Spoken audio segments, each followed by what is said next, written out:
Hello and welcome back to the Eyesville Gaming channel for another game review. Today we're taking a look at Atomic Heart. This one is a single-player first-person shooter releasing in 2023. This one was published by Focus Entertainment and developed by Mundfish. At this point, it looks like the only game that Mundfish has released is Atomic Heart, but they do have some other games in development. A sequel to Atomic Heart 2, The Cube, which is an MMORPG shooter, and Ill, a survival horror game. But let's take a look at Atomic Heart so we can hopefully help you answer the most important question asked in this review series. Is this one worth it for you? Let's get into it.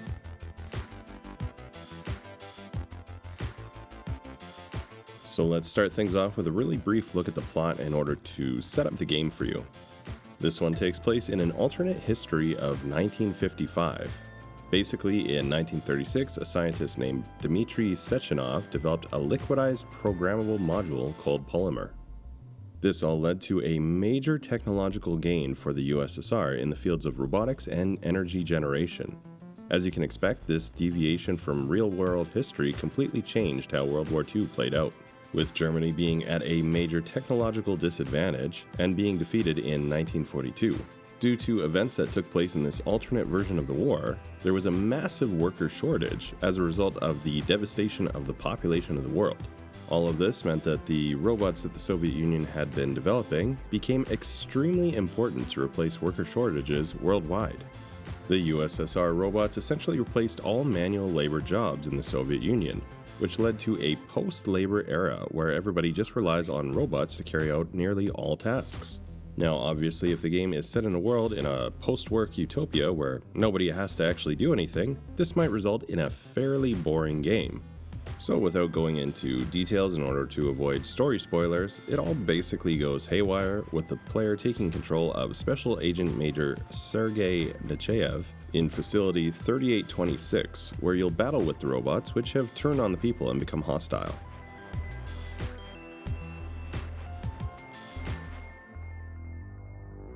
Atomic Heart is a first-person shooter game with some action RPG elements as well. For the most part, enemies are going to be rogue robots throughout, though there are some mutated or corrupted enemies as well. In order to deal with these enemies, we have ballistic and energy-ranged weapons, as well as melee. On top of these more traditional elements, you also unlock some glove abilities throughout the game, like freezing, shock, or telekinesis, as well as a couple of others. These abilities are unlocked as skills from a kiosk with artificial intelligence called Nora, which is also where you're going to get upgrades for weapons and unlock other general character skills as well. When you want to purchase skills, you go to a Nora kiosk and exchange neuropolymer, which is looted from enemies and found in other chests or as other random loot. Aside from this, you've also got some energy management built into the game. Using things like energy weapons can drain your glove energy, which can then be recovered during melee attacks and can also be upgraded with skills. There's also a crafting system, which, again, is done at the Nora kiosk. Basically, it's the go-to location for anything like upgrades, purchases, or any other RPG progression elements. The game is a region-based open-world game. So what I mean by that is the game is split into, I believe, 4 different regions, and you're free to explore these regions in an open-world style of play in order to fight enemies, gain loot, and progress through the story. The story is going to guide you to specific locations, however, if you're a completionist type, you will need to ignore the story at some points and explore some locations on your own. We're also going to have some puzzle mechanics in the game. Sometimes it's finding things in the environment in order to unlock a path, or you need to scan to reveal hidden things like wiring, and there's even a lockpicking minigame, which does play out in a rather unique way from other games. You're typically able to approach things stealthily or just go loud. Sometimes it's really in your best interest to go stealthily though, especially when you're in the open world area, as enemies can be rebuilt and it's definitely possible to get overwhelmed. If you're opting for a stealth approach, be aware of cameras and alarm levels, basically 0, 1, and 2, and the higher the level, the more alert enemies are going to be. Throughout the game, you're also going to have a companion AI, Charles, who's going to offer you guidance for mission objectives. He can also give you hints for solving puzzles as well as giving some more insight into the story of what's going on. Lastly, I want to talk about boss fights. So the game will typically have you sneaking or blasting your way through robotic enemies, but you will eventually make your way to combat areas where you get locked into battle with some boss enemy. They all basically have a unique set of attacks and will often be quite large, but you're always going to have some way of defeating them via weakness, either by exploiting the environment or some particular weakness on the boss, or both. Boss fights might feel pretty tough at first, but as is true with basically any single player boss fight scenario, you just need to learn the attacks and weaknesses and then they become pretty straightforward to overcome. I've said this in previous reviews, but I'm a fairly mediocre gamer and I was able to get through all of them without having to play them that many times at all. So don't expect these to be impossibly difficult. I also don't play on the easiest difficulties, usually medium for a first time playthrough. So I can say that at least on that level of difficulty, the boss fights certainly feel very doable.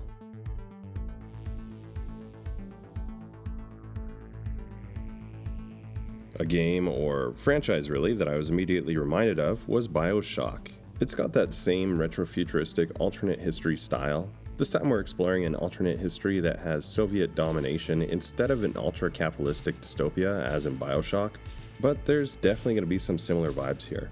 The upgrades and open-ish world also feel quite reminiscent. So as for the open world zones, I'm just going to bring up Metro Exodus. The games themselves are fairly different, but I'm just bringing this one up because they both feature an open world split into regions, and they unlock as you play through the game.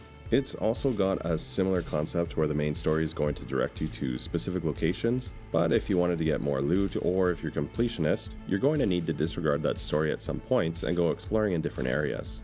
Now, I will say that I feel like Exodus did this a little bit better, as they have side quests which are going to do a better job of bringing you to these other locations. This is going to be contrasted with Atomic Heart, which just has some locations that you're going to have no idea about unless you just do some self-directed exploration. But who knows, maybe some players will prefer that and feel it's a more immersive style instead. So there's a few other games that I could go with, but as a last comparison, I'm going to choose We Happy Few. This one again goes for that retro futurism style. It's English 1960s instead of Soviet 1950s, but still has a similar vibe in that way. We Happy Few also had an open world experience, though there are some differences, as in that game there was allowances for more of a backtracking to previous areas. Atomic Heart instead is going to push the player forward and it locks you into the specific zone. The tone is also going to feel a little bit different here. We Happy Few had a dark humor and sometimes a goofy style of humor actually. Atomic Heart does have humor, but it goes for something a little bit more subtle as it does environmental storytelling and also uses absurdist humor throughout the game.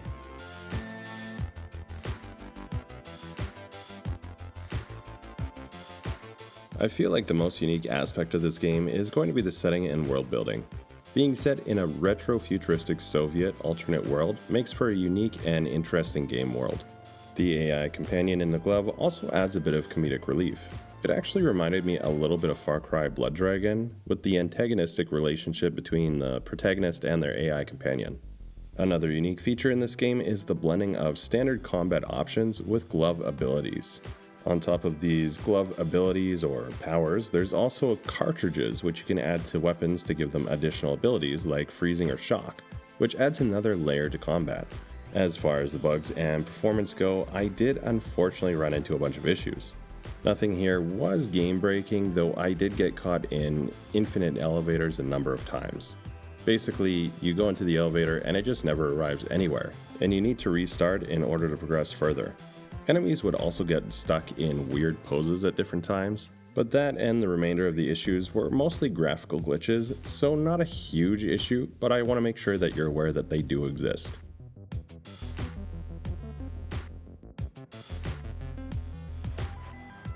Environments are essentially broken into two different styles. There's the above ground open areas, which is basically the outdoors, which has Soviet style buildings, as well as a lot of natural growth and bright colors. The other style is the facilities. These are going to be dark lighting and offer a mix of cramped hallway fighting and atrium areas for larger puzzles and exploration. That's really about it. There's a few exceptions, but mostly the game is just going to be these two different styles of area. Sound is okay. Dialogue can feel very awkward in some areas. I don't really know what the issue is here. It just feels like the writing is off, and there's definitely some cringy exchanges and things that just feel like they might be trying too hard to get a Soviet feel in the voice acting. We're looking for the naval base in Alameda. Could you tell me where the nuclear vessels are? This might just be an issue with the English version, and I don't know if it exists in other versions of the game. Maybe the Russian version feels natural, but the English version is just clunky and weird in many places. The other thing I want to bring up is Nora, the kiosk. I personally found the dialogue exchanges to be exceptionally cringy. It feels like the dialogue was written by a 13-year-old. Actually, on second thought, I would give that criticism to a lot of the game. It feels like there was a lot of inspiration taken from something like Duke Nukem or that similar style of writing. This really is not my preferred style, but it might be for some other players, so no judgment there. Instead, I'll just play a few examples here so you can decide for yourself if this is good for you. Just give me laser protection. Oh, so brutal. I'm shaking. Squirt your polymer inside me. Don't let her boss you around. We have no time to waste. I wouldn't mind taking that for a spin. At a shooting range, of course. In case you're unaware, newspapers are a source of information. I've got a talking glove on my hand. Can't I just get the information from you?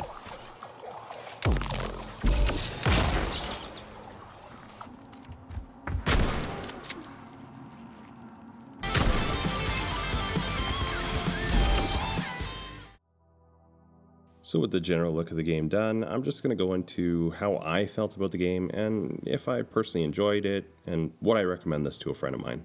Now do keep in mind that none of this matters as far as whether or not you should pick up the game. People like what they like, and whether or not I enjoyed the game, it doesn't mean that you're going to or not. Basically, just use the first part of the review to decide if it looks interesting to you. This part is just for fun and for me to talk about my own experience. Also, be aware that I don't do any kind of stars or number ratings because I don't think they make sense in video games. So if you're expecting me to give a number out of 10 at the end of this, you're going to be disappointed. Alright, so finally, did I enjoy Atomic Heart? Not great. It certainly was not my favorite game, but it was okay. I really didn't care for the writing, or the story really. The gameplay itself was fairly straightforward. Really, the only thing that I found to be better than just average or so-so in this game was the general world building. I'm a little bit biased here because I enjoy retrofuturism and alternate history, so the aesthetics and exploring of this failed Soviet utopia turned dystopia was really quite interesting to me. I wasn't a huge fan of the combat and weird things like the robots doing Roman Reigns Superman punches. The looting system is really convenient as you basically just hold a button and loot flies at you and is automatically collected. Unfortunately, this also felt like it broke some of the immersion for me. I like to go through and loot things, and when you find that unique item or valuable thing hidden amongst the junk, it can be really rewarding. Just having everything fly at you, it just feels a little mindless, and it doesn't give that same immersive looting experience. The dialogue, in my opinion, just feels really cringy and poorly written. If you liked it, I'm not judging you. People like what they like, and I'm just giving my own opinion here. That said, for me, this was not it. The beginning of the game feels like a real challenge, and I highly recommend investing in your abilities. But once you do, you get to somewhere maybe in the early mid-game, combat just becomes very trivial. I feel like the combat just drops off in difficulty way too early, and especially if you invest in your abilities, it becomes extremely easy. I felt like the biggest challenge in this game was in the first hour or so. You're going to need to sneak through an area populated by many enemies, and you have very limited equipment and abilities at this time. It's really quite punishing if you try to fight your way through, and you're essentially forced to stealth through it. This was probably one of the most fun experiences I had in the entire game. After you get through this part and you keep progressing and upgrading, the combat becomes almost monotonous, only ever broken up by a boss fight. As far as the boss fights go, I didn't really find them to be all that enjoyable. They do feel challenging at first, but once you learn their weaknesses, it becomes really quite easy to beat them as well. They do at least offer some unique challenges and typically negate your special abilities, making them a harder fight. Though they can also at times just feel like a drawn out slog rather than a fun challenge. So the reason why I said that this game is okay is because although I did have a few bugs, the game wasn't broken and I was able to play through the whole thing. The environmental puzzles in some areas were actually really quite interesting to solve, though in some areas they're just glorified fetch quests for specific components. I enjoyed how this game gave me some BioShock nostalgia, though if I'm being honest, it just made me want to play BioShock instead, as the story here didn't feel particularly interesting to me. All in all, it just felt like a very average game. Not terrible, but not great. The combat gets really repetitive, the dialogue is rough, and the story is going to be up to individual players. But all that said, it's not terrible, and this game might be right for you. If you like retro futurism and you like games with the Soviet style, this could scratch that gaming niche itch for you, and you should give it a try. So I hope you enjoyed this look at Atomic Heart. Please let me know down in the comments if you already played through this one, and if you agree or disagree with my own opinion on it. If you found the video helpful or entertaining, please give me a like here and also consider subscribing to the channel. I post a bunch of different gaming content, not just reviews like this, but also walkthroughs and other gaming content, and I'd love to have you join the community and help direct the future of the channel. Thank you so much for taking the time to watch today, and until next time, take care. Comrade, as a citizen of the mighty Soviet Union, join your... Talk about style. Science is power, I tell you. The boss has a way of looking down on insurmountable obstacles. I really respect that. There are no obstacles science cannot surmount. Here's your vehicle activation code, Comrade Major.